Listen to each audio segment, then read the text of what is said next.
Hey everyone, it's Blue Lizard Jello. Welcome back to Blue Plays Scholar of the First Sin. We are still here just outside of the Cave of the Dead. I've gotten my souls, I am human again.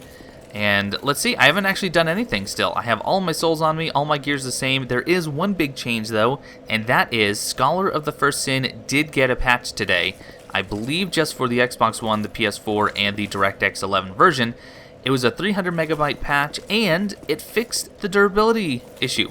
So now, I should theoretically not have to worry about durability with the greatsword.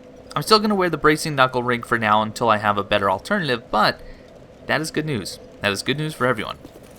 So we're going to be taking on, hopefully, the rest of this DLC in this episode, and for that, we're actually going to go back to the Priestess's Chamber, and we're going to go from there.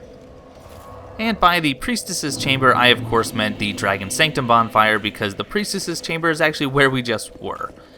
So, alright. I'm going to continue on. I am going to deal with this sorceress just because she's here. But after that, I am going to hop down here. If you remember, this is actually where we hit the switch to get to the hidden bonfire. So we do have an enemy right here. Very easy to backstab. When they have their crossbows out, you can often actually just get around them while they're switching weapons. Oh, I got their gauntlets. Their gauntlets, I believe, have... Maybe not. Maybe it's not the Sanctum Knight gauntlets. Maybe it's just the Sanctum gauntlets. But they actually increase your poison proc, which is pretty cool. But anyway, when they are switching weapons from their crossbow to their melee, you can often get around them to get a backstab. Now, for those of you who have played this DLC, The Crown of the Sunken Kings, you know what's about to happen. And, I hate this part. I hate this part. This NPC Invader is just so gosh darn frustrating. Luckily, unlike some of the others, he does have a lack of poise, and that's good. What he makes up, or what he lacks in poise, though, he does make up for in crazy strong pyromancies. Alright, let's get up there. Oh, that's gonna hurt. That's gonna hurt immensely. Scram. Alright, he's hurting. As are we, though. Ow, Forbidden Sun. Okay, we need to regroup here. I'm gonna go for the hard Estus. And actually, let's see if we can get a drop attack on him. Jester Thomas isn't the brightest bulb on the Christmas tree here, so if we can get him... if we can get him to completely avoid our dropping attacks, then we'll be in business. Where are you going? You want to, Wow. What did that wall ever do to you, pal? Nope, nope. Oh, he's casting Warmth. That's actually not bad, because that actually helps me too. Alright, almost dead. This is actually probably the easiest I've ever killed... Oh, you're not dead. Ever killed Jester Thomas. Even on characters that I know how to play well, usually takes me a lot more than that, so... Cool. Get a human effigy, and not a whole lot else. So now, heading outside, we're going to be introduced to some new creatures. These are known as Imperfect dragons, and they can be rough. They can be very rough. Hopefully the damage that I put out is enough to actually kill them pretty quickly. But they do have a variety of attacks, both sorcery and melee. I guess more so a hex. But let's see. I'm going to heal up. Uh-oh. Uh-oh.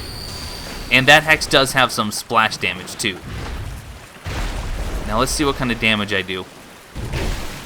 Oh, 120? That's it? You must be really resistant to slash damage. I can't see. If you have lightning, if you have gold pine resin, it works very, very well on them. Okay, there we go. I don't know why that did such terrible damage before.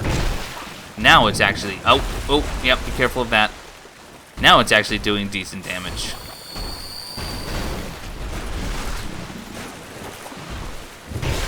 Almost dead. One more good hit will get him. Oh, hey. Hey there, buddy. Alright, good. I was very, very concerned about my 120 damage on him. So there's quite a few of them. You can run through this area, but they can be good for farming Petrified Dragonbone if you're in the need for it. We are really not. Plus, you can actually pick some up for free. So what I really want to do is actually avoid a lot of these. I have no interest in fighting them. Is that the chicken's way out? Yeah, probably. But I just don't have a need for it.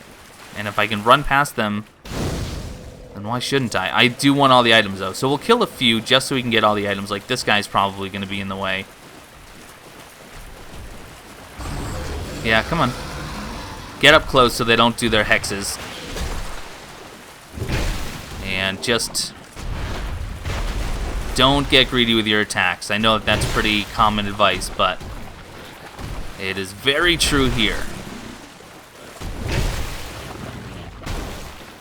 Don't like being under his butt.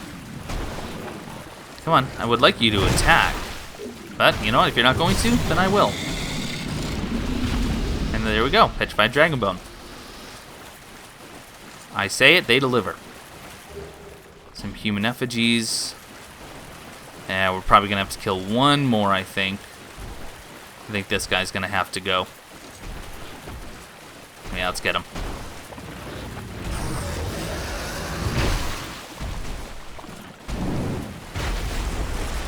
I could do without the leaping, though. I really could.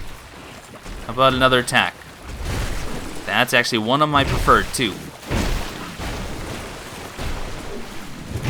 Oh, you didn't die from that. But you know what? You'll die from this. You won't die from this. Ay caramba, why didn't you die from that? What do you have, like a half an HP? Oh my goodness. Life Gem just absolutely saved my tuchus. Here we go. You know what? Let's just go for the kill. Oh. You're not able to golf swing them. I hate to break it to you.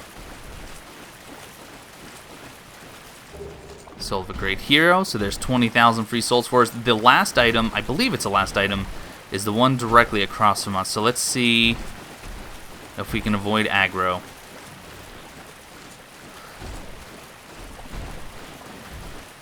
One more. Dried fruit. Oh my goodness. What a horrible item. What a joke item. Yeah, that's it. We're going to leave the rest of them to their own devices. No big deal. We actually have enough Petrified Dragonbone to fully upgrade a boss weapon to +5, which we will be doing.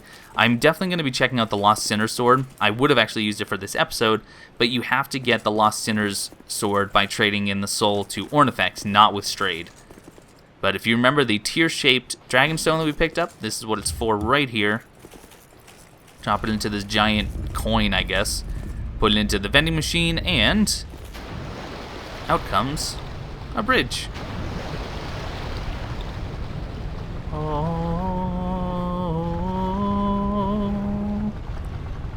In-game sound effects added by Blue Lizard Jello. Alright, bridge is formed. Let's go. So a couple of things coming into this building. Number one, we have some obelisks, or we have an obelisk, I should say. Go ahead. Go ahead and punch. And this elevator is going to lead up to a platform that we're going to visit momentarily, but first, you probably saw the shiny already. Over here, we have the Drakeblood Greatsword. Pretty cool little weapon. It's called a Greatsword. It's not all that great. It also has triple split damage. So you have physical, you have magical, and you have lightning, as you can see on the right-hand side. Not bad, I guess. It's kind of slow for the size. Now, granted, I don't have the dexterity to wield it, so it would be a little bit faster. I don't know. It's cool looking, and it looks really good with the actual Drakeblood armor, but because of the triple split damage, that can be a real pain. So, I think I've mentioned it before, but for those of you who might not know how split damage works,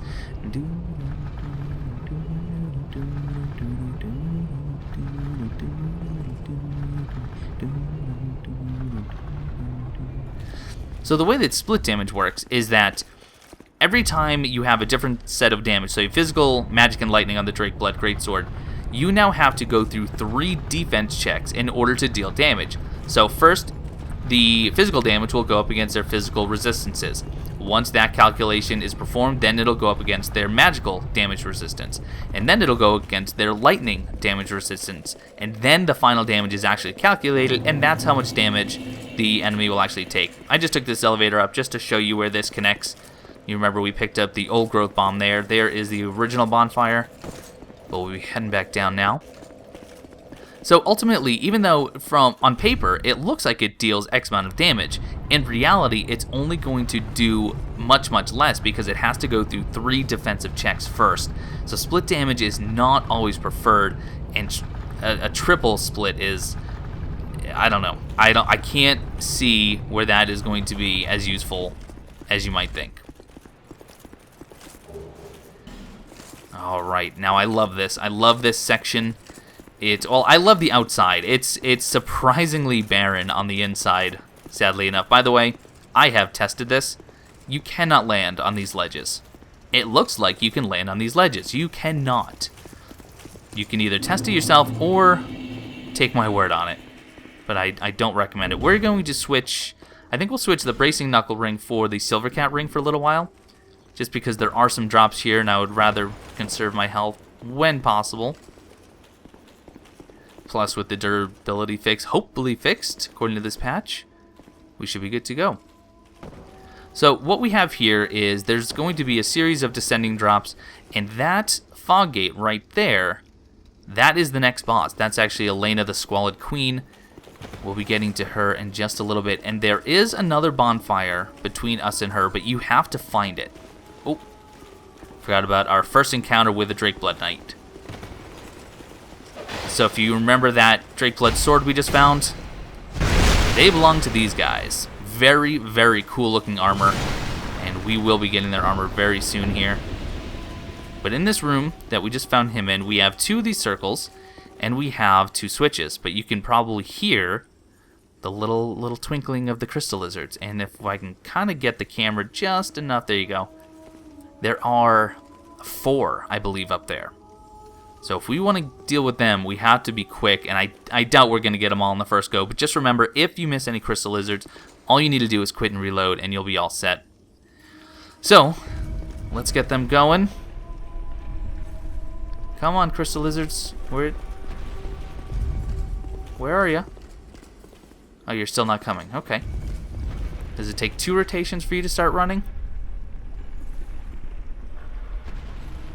There we go. Oh, that was good.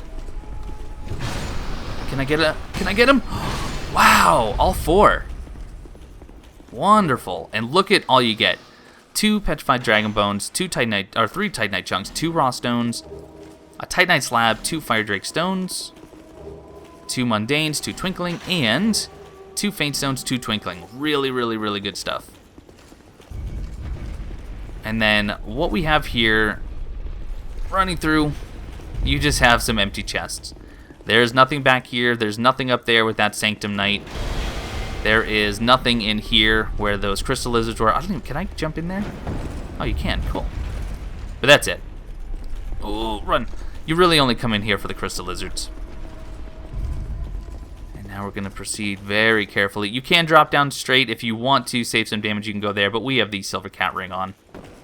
So we'll just do that.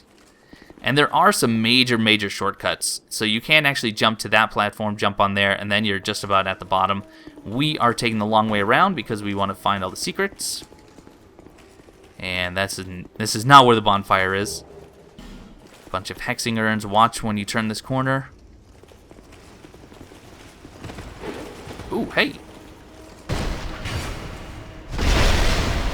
I prefer the backs. Oh, you know what? Hey.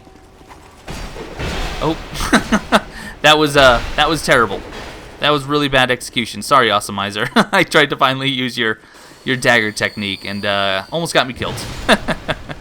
That is not because you gave me bad advice. It's because I don't know how to implement it as well as I should. My sincerest apologies.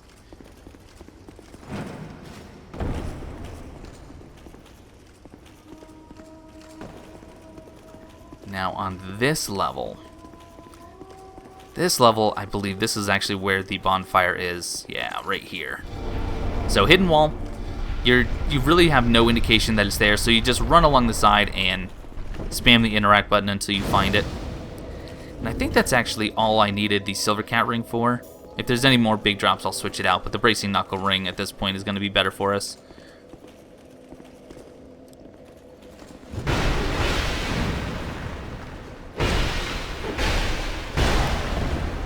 Ouch! Okay. Running away with great haste. Now granted, if we die, we are just going to spawn right here, so it's not that big a deal.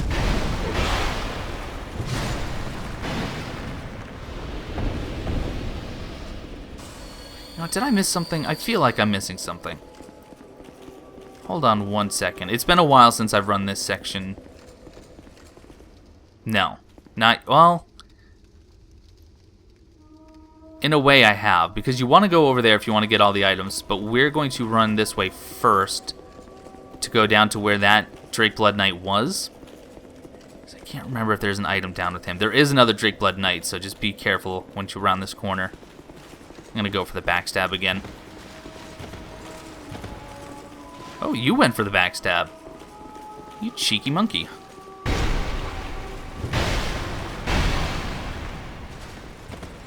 Yeah, how'd you like that? Ooh. Hoping for the kill. There we go.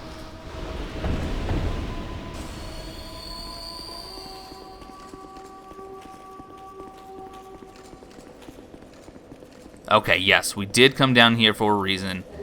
We get the entire Drake Blood armor set. This, let me show this off real quick. This is one of my favorite armor sets in the game. I just think it is incredibly stylish. Okay, it looks kind of... well, actually, no, it kind of fits my form.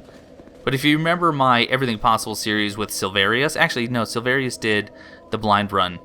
He wore this armor, and it is just... I love it. So detailed. So detailed, but that is not what we wear. What do I wear? Ava gauntlets and Drake Blood. There we go. Cool. So that's it down here. From here, you can run... you can't actually make your way down from here, but I want to go up. Like I said, I want to get all the items for you guys. And I mentioned it in the first episode of the DLC, but it bears mentioning again that the DLCs are kind of laid out in a peculiar fashion in that... where did I go? I went too far. In that it's kind of backstuffed with bosses. And what I mean by that is you fight 3 bosses, or 3 sets of bosses at least, because some of them are multiples, in the course of each DLC. Oh, I really need to do more jumping. But you don't fight them typically until mid to late sections of the game. And in fact, in this section, and it's similar in the Crown of the Ivory King, you fight one boss and then immediately you are presented with another one. And that's what we're going to have here in just a moment once we get down to the bottom.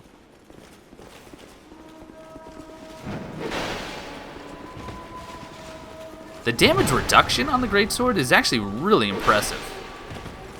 Granted, the stability obviously leaves a little something to be desired.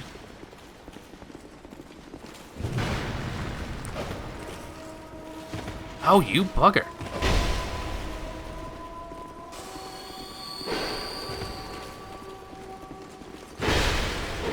Oh, oh, oh.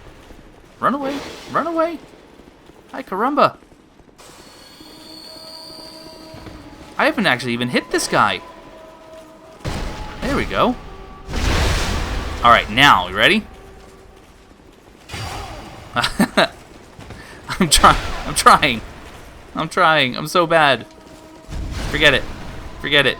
The dagger just, it doesn't work for me. I'm not saying it doesn't work. It doesn't work for me because I can't execute. More Twinkling Titanite. Lots and lots of Twinkling Titanite to be had. By the way, this is, I wouldn't call this a trap, but no matter how quiet you are, no matter how light of armor you are wearing, you cannot, for the life of me, or for the life of you rather, sneak up on this guy.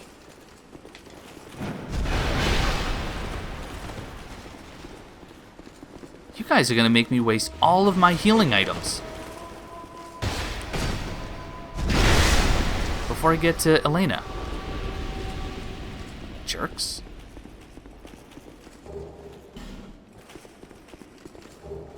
And even more Twinkling Titanite. And then 5 small, smooth, and silky stones for trading with the crows. Very cool. So from here, don't drop down there. Don't drop down there. But you can jump to here. Or just run, like I did. And we're about to fight Elena. No more enemies in between us and her. You do have a couple of summons. You have Steelheart Ellie, and, more importantly, you have... Hey, where are you? Where are you hiding? Wait a minute. Is he not available because I haven't talked to him yet?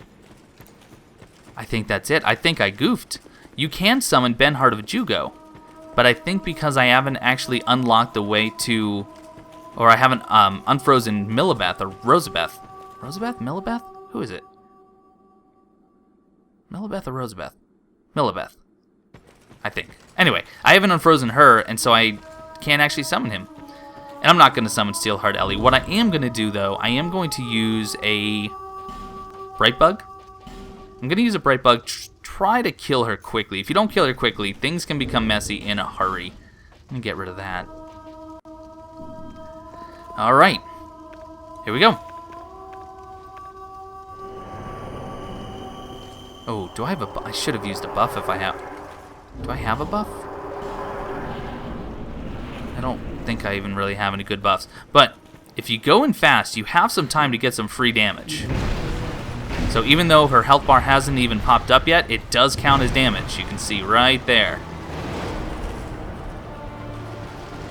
Now the big thing with Elena is when she summons. And what do we got? Skeletons. And you also have... There we go. Back up. Okay, one more skeleton left. She has 3 different types of summons. She has skeletons, she has piggies, which is pretty rare, but she also... Oh, I just rolled right into that. Be careful of that. Alright, heal. Oh, get out. Oh, come on. Stop spamming. Stop spamming! You gotta be kidding me. The spam is so real. And again, you're just the spam queen right now.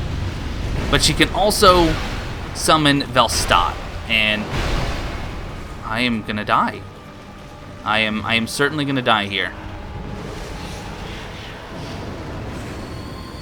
Not far enough away. Oh my word. More skeletons. Maybe I can heal to full. Yes, do that. That's fine. I have no problem with that spell. Oh, gosh.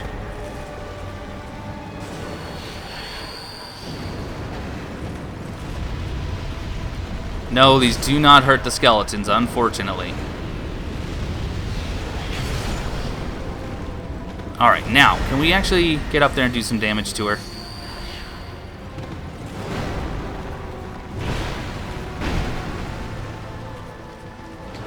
Uh-oh. Didn't roll. Didn't roll in time. And, okay, we just have those. If we get Velstadt, we might be in a little bit of trouble. We might be in... Why did I speak? Oh, and here we go. Here he is. Here's the hammer, bro.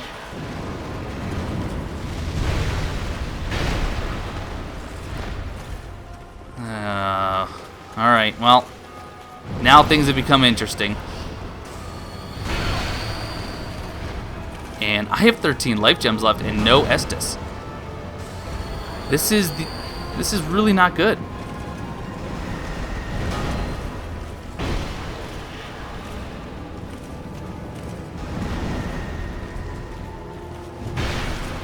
Alright.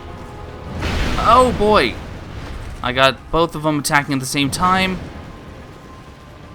Yeah, I don't foresee me winning this fight, if I'm being honest.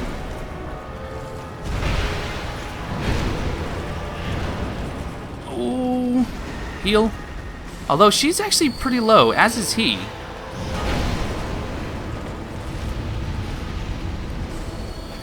she's below half. Oh, she caught me with that. That range is pretty impressive. It's just, oh, this is gonna be really bad. No, don't teleport. There we go. At least now I'm at full. And one more good hit on Velstadt and he's down. There we go. Excellent. Now you... Alright, now can I put some distance before those things go off?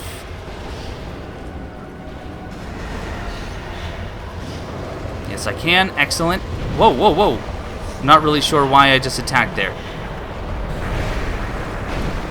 And let's just finish. Haha!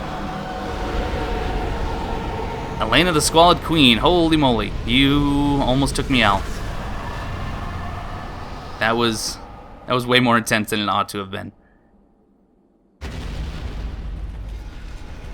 Ooh, Nelly. Okay, so this large door opens up, and we have just one more section, one more boss to fight. And he is no pushover. So what I think I'm going to do is, I have a lot of souls here. You do have summons, by the way. You have Transcendent Eddie. You have Abbess Fiva.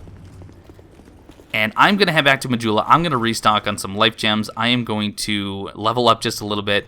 I'll be back here, and I'll show you what I've done.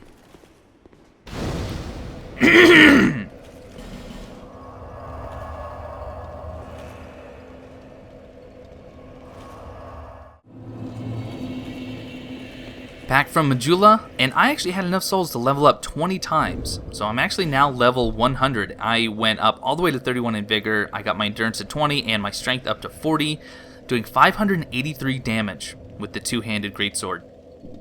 Very cool. I also restocked my life gems. Now the fight that we're about to encounter, this is Sinh the Slumbering Dragon. This is the dragon that we saw at the very beginning. He has the spear stuck through him. That is Yorick's spear.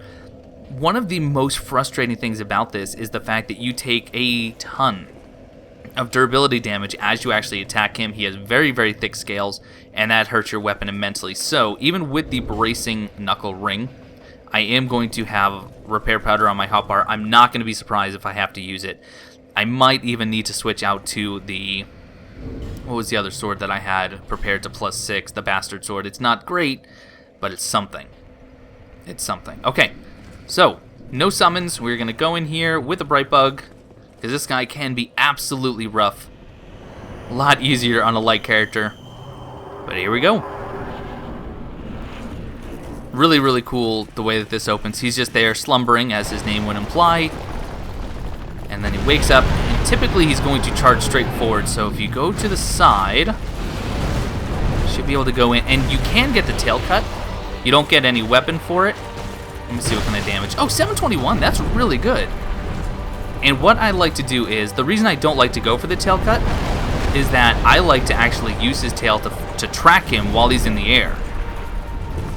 So if you can see his tail, see the tip of his tail, and you run towards that, you'll have a good chance of actually dodging his next attack. So, for example, we run straight to the tip of his tail, going for the hit. And when he does this, now's a good opportunity to get the tail damage if you want it. I'm trying to go towards the base of his tail so I actually don't get the tail cut. The problem I find is that once his tail is gone and he starts flying, he's very difficult to actually track.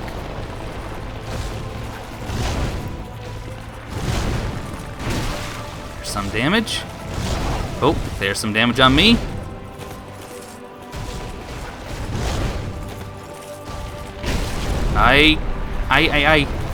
Alright, once we have an opening, we are going to... Ooh, jeez! We're gonna heal. What are you doing? Alright, wherever he goes, follow the tail, follow the tail.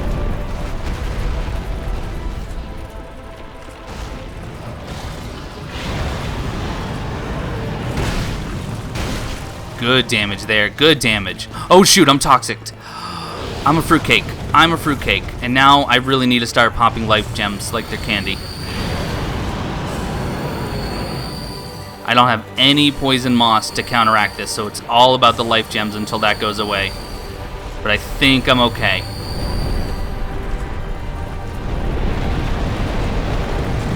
Oh boy. Alright, Toxic is gone. Where are you? Give me your tail. Good. Back in the saddle. Oh, I'm stuck. Oh, and see, there's my greatsword at risk already. So now we need to... Oh, boy. We're probably just going to use both of these. Oh, get out of the Toxic. Get out of the Toxic immediately. Oh, jeez. And then we run towards them. Run towards. Alright. This is stupid, maybe? Oh, yeah. I knew that was stupid. There was no reason to go for that attack. I was getting greedy. Yikes. Oh, boy. Alright. And there he is. Wow. That went so much smoother than Elena. I love that boss fight. Absolutely love it. I love his design. I love his attack moveset. Just a really, really good fight overall. So we get his soul. Over here, you don't want to miss this item, because this is Jorg's Ring. So Jorg's Ring, let's take a look at that. This is actually a pretty interesting ring that they added. Ring of Sir Jorg, who sought the blood of a dragon and invaded Sholvok. It can deflect spells. So with this ring, you actually have a chance of deflecting magic attacks, which is pretty cool. I don't know what the chance is. Someone in the comments, you guys can let everyone know. I don't know what it is. I haven't ever used it myself.